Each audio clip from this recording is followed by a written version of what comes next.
Hey, what's going on? What's going on? This is another episode of the Reporter Vlog for um, June 26, 2024. Uh, on on a Wednesday, I got to do a double header today. Excuse me. Gonna try to do probably another one more episode after that. But let's get right into it. First story, as far as the doubleheader, 50 Cent sued Taco Bell for $4 million after it asked him to change his name. I don't know if this story is true or not. It might just be true. It might just be not because the link always tells the story. Uh, Brought to you by the Unilad.com.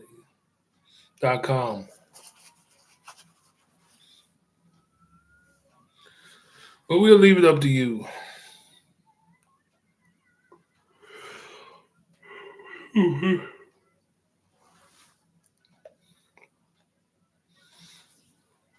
He said sued Taco Bell for $4 million after it asked him to change his name in '08. Pretty much, guess they have to go back from 16 years ago, pretty much.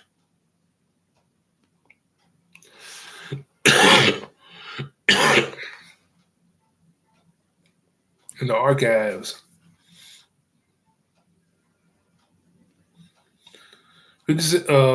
Also, to give credits, this story is brought to you by Unilad, and the publisher is Niam Shackleton. Back in '08, arguably at the height of the candy shop rapper fame, Taco Bell brought out a new campaign titled "Wait, Why I Pay." No, why I pay more?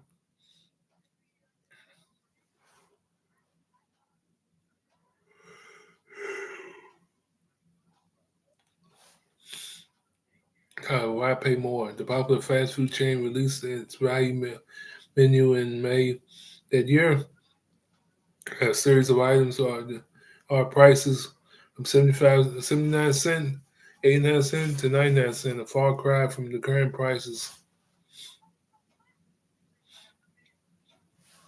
Part of the campaign, Taco Bell made a tongue-in-cheek suggestion to 50 Cent, real name Curtis James Jackson III, to change his name to 79 cents, or 89 cents, or 99 cents.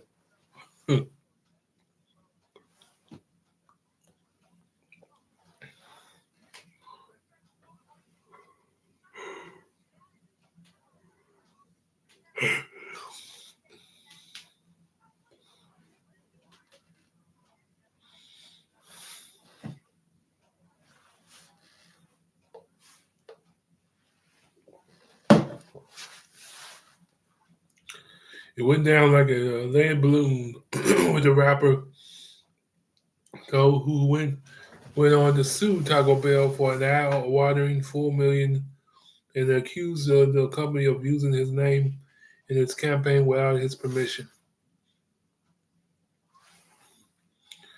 The lawsuit stated at the time, as per The Guardian, without seeking or obtaining Jackson's authorization, definitely the Taco Bell made him the star and focus of its nationwide advertising campaign by using his name and persona and trademark to promote uh, Taco Bell's business and products.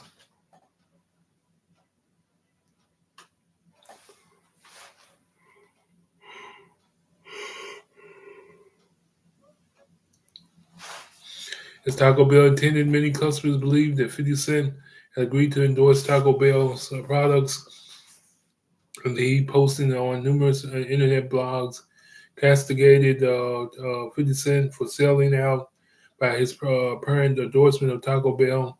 The lawsuit continued. A spokesman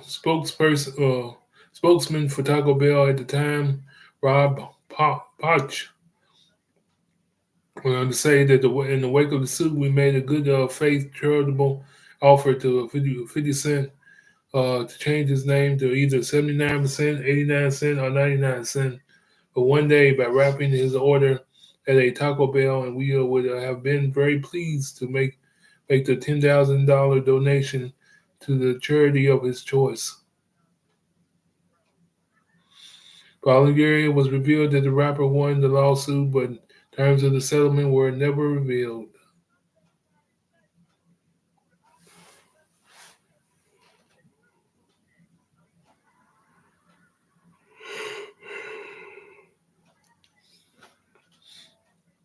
As it is often the case in these situations, the parties have agreed to not to discuss anything that about the settlement, except they say both sides are satisfied. 50 Cent's lawyer said at the time.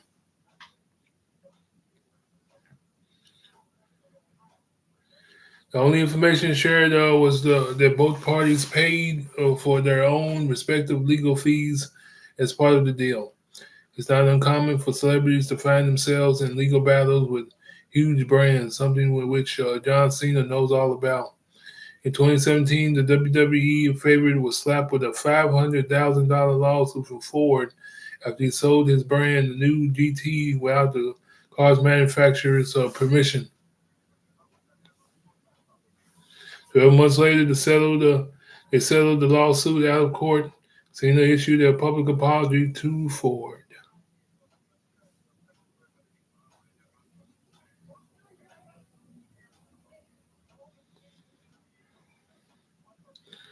Well, it's going to do it for that one. Basically, you, first of all, if anybody know anything about this story, give a give you a verification. Because I surely don't remember this story back in '08. Um, as far as 50 Cent, as far as Taco Bell wanted to trade, 50 Cent wanted 50 Cent to change his name. But if anybody out there want to give verification on this story, feel free in the comment section. But anyway, it's a bottom line to offer a little commentary on this story. Pretty much, you gotta just ask permission because it goes. It's like it's the same thing with your YouTube. You gotta watch yourself as far as the music people use and in this case, you gotta watch yourself as far as the name because are you gonna be in a lot of trouble? You got a lot of trouble.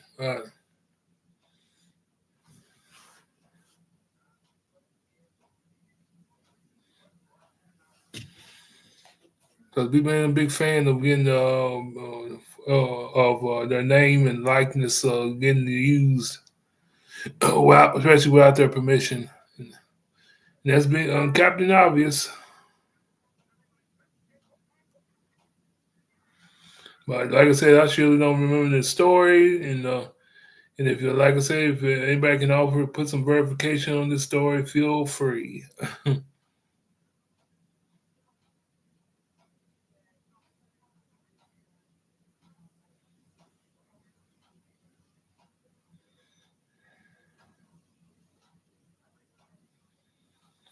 But it's gonna do it off to the next one on this for the final one of the doubleheader.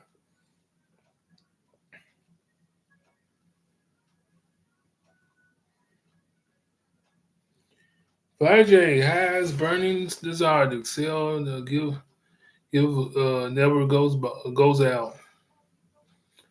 I don't know why I'm reading this story. I guess because my boss went to Fly J, former boss went to Fly J. Guess thinking that he might be in this story. That's all the reason. That's all the reason.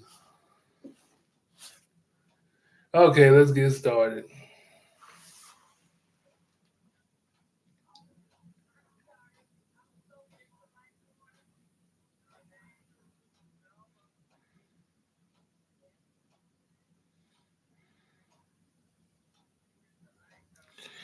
Okay, of course, WRB is give the credits. WRB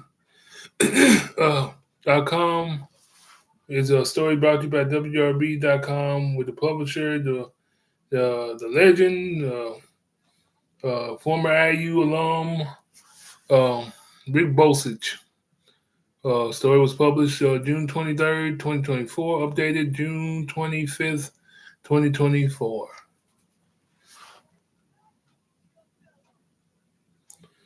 Louisville, Kentucky, when Howard Schnellenberger name was floated as the forerunner for the University of Louisville football job in 1984, although the Cardinals had a better chance of hiring the Easter Bunny. Schnellenberger was barely a season away from winning a national championship in Miami. Bert Bryant and Don Shula had relied on his offensive genius. Who had posted two winning seasons the prior 12 years. I knew Schnellenberger grew up in Louisville, but he played at the University of Kentucky, not U of L. I knew he was out of a job, but come on, Schnellenberger had a pedigree to go to LSU, Wisconsin, or the NFL. Then when the phone calls began, you're missing something here, Dr. Bo, the Friday connection. If you went to Fly J, you had roots in the community that never went away, said Jerry King, class of 1965. Fly J connection is hard to explain, but it's impossible to miss, said Chuck Horrell, class of 1964. For Schellenberger, like every grad, the Fly J tie was a game changer. Always has been, always will be.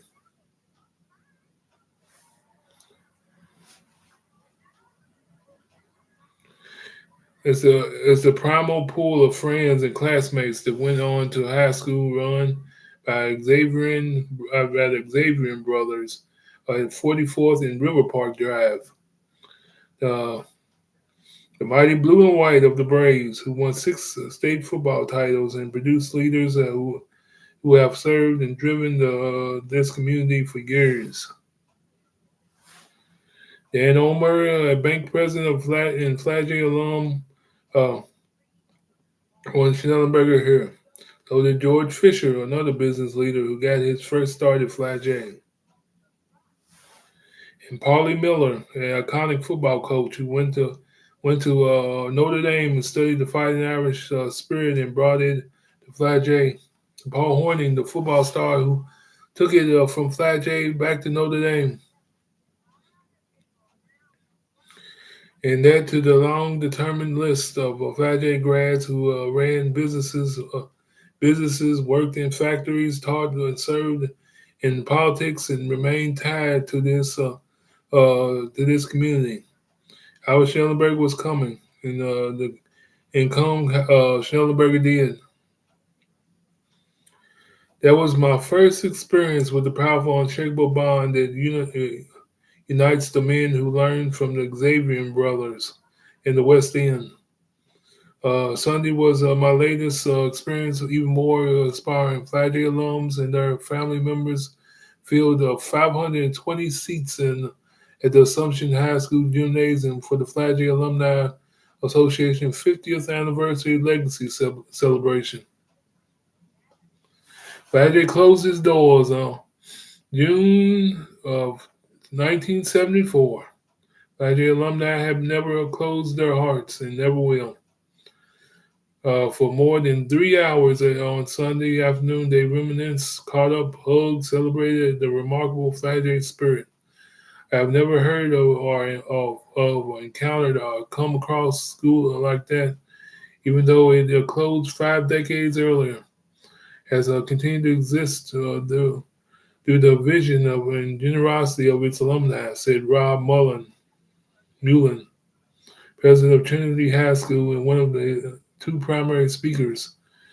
There isn't another school like that in the country, not one.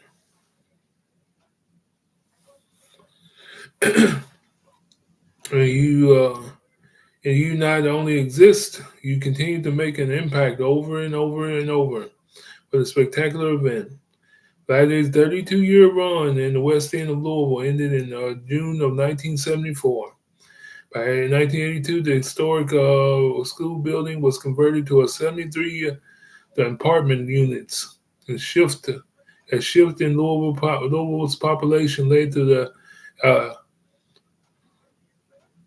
ascendance of Trinity and DeSales High School after the shuttering of Flagey. But the Flagey bomb was never confined to a building or a player or one team. Flagey nearly 1,700 living graduates, more than 800 remain dues paying members of the school's alumni association. They endowed the scholarship fund with more than with with 1.4 million on track to reach 2.4 million. They have awarded more than 900,000 in scholarships and given more than 500,000 in local charities. Bulin read an email from the Trinity School who thanked the group for helping pay his way through high school. So much love in this group, said Pete Campisi, the coach who had led the Flagey to his final football title. You ask me what made Flagey special, and that's what it is, love.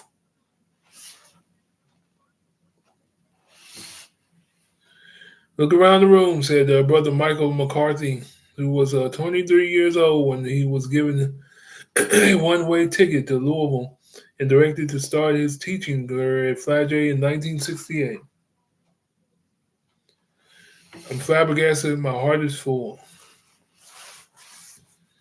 So was the room. After an early afternoon mass at St. Raphael's Church, the group walked across the church parking lot to Assumption to dine on chicken strips and salad, green beans and roasted potatoes and cobbler.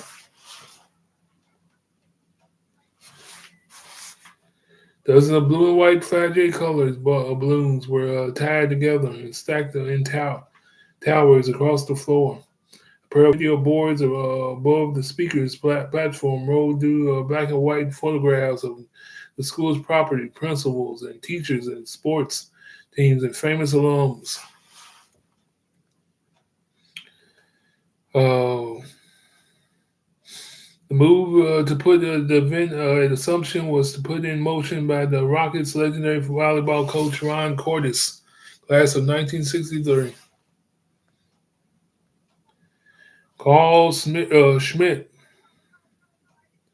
the retired director of Louisville Sports Commission, class of 1971, worked tirelessly to plan and organize the event. Serving as the master of ceremonies, Schmidt made certain everybody was introduced to a top 40 song that was popular during the speaker's time in school. The wonderful, thoughtful Flagey touch. Nat King Cole, Eric Clapton, Earth, Wind and Fire, the Eagles. Hard to put into words, but there's just a camaraderie that gets stronger every year, said Oscar Brown, Flagey class of 1966, who helped Schmidt organize the celebration. Every time we get together, it's like we're right back in high school. Again, Paulie Miller, the school's legendary football coach, talked to us about having that burning desire. Most people thought it was a burning desire to win, but actually he wanted us to have burning desire to do our best. And everything we did, we did. Flagey grads have done their best in many things. Look across the community. Everybody knows the stories about Schellenberger and Horning. First one changed the arc of University of Louisville football. Second one, Heisman Trophy, won the Heisman Trophy at Notre Dame in a Super Bowl with the Packers.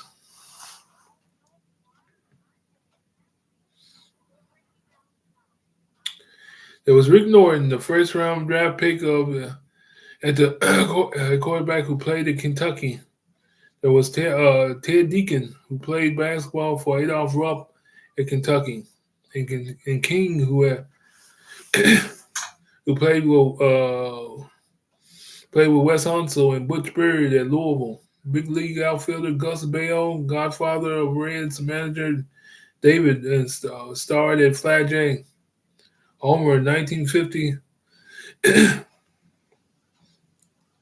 brought the Louisville Redbirds to the town. His classmate was Fisher. Started serving the company that excelled at dispensing for beverages and ice. Jim Patterson, 1951, found rallies in Long John Silver's. It has been the driving force behind U of L for baseball.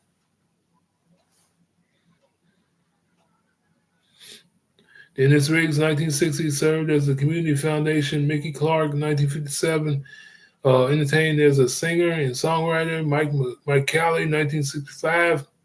Mike Calais, 1965, started business. First magazine. Uh, Dennis Rieker, 1964, was considered a tech maven in the early days of Intel. Kenneth Gardner earned more than 20 patents in the field of real-time analysis, analytics, and visualization.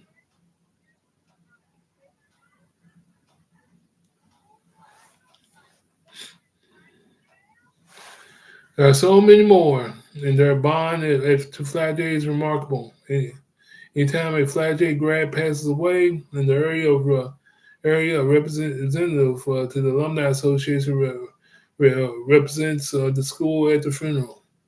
Brother McCarthy said that there are fewer than 60 Xavier brothers remaining in the U.S., but they all know the Flat J story, he said, every one of them.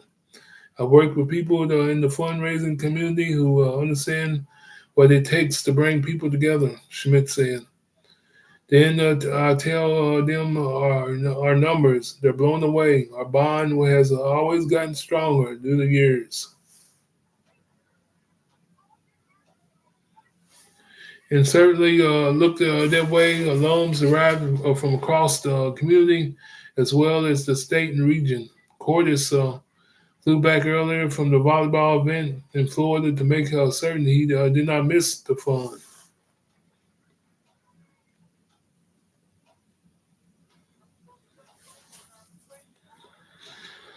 Some of the youngest alums were only 67 years old. The oldest was 95. And he was proud of Flat J on Sunday, as he was when he quarterbacked the Braves to their first victory over St. Xavier 13-12 in 1946. John during class of 1947 attended the celebration with his 70-year-old son, Ted During, class of 1972. J was truly a special place because the Xavier brothers not only wanted to teach, they cared about our development, John During said.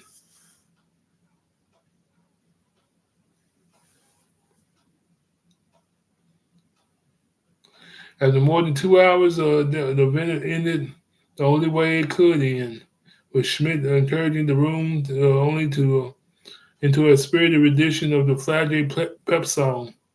Oh, the Flat J Braves are hard to beat. John and Ted During, father and son, were up and cheering at the Flat J. Everybody was. Everybody was.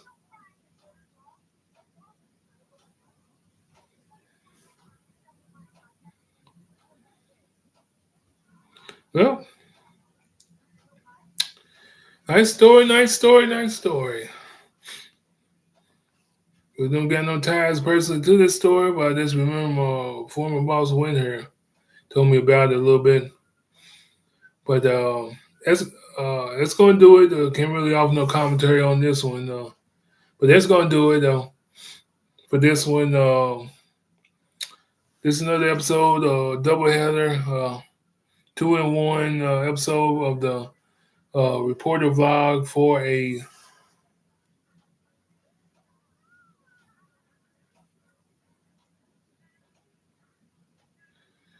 June 26th, 2024 on that Sunday.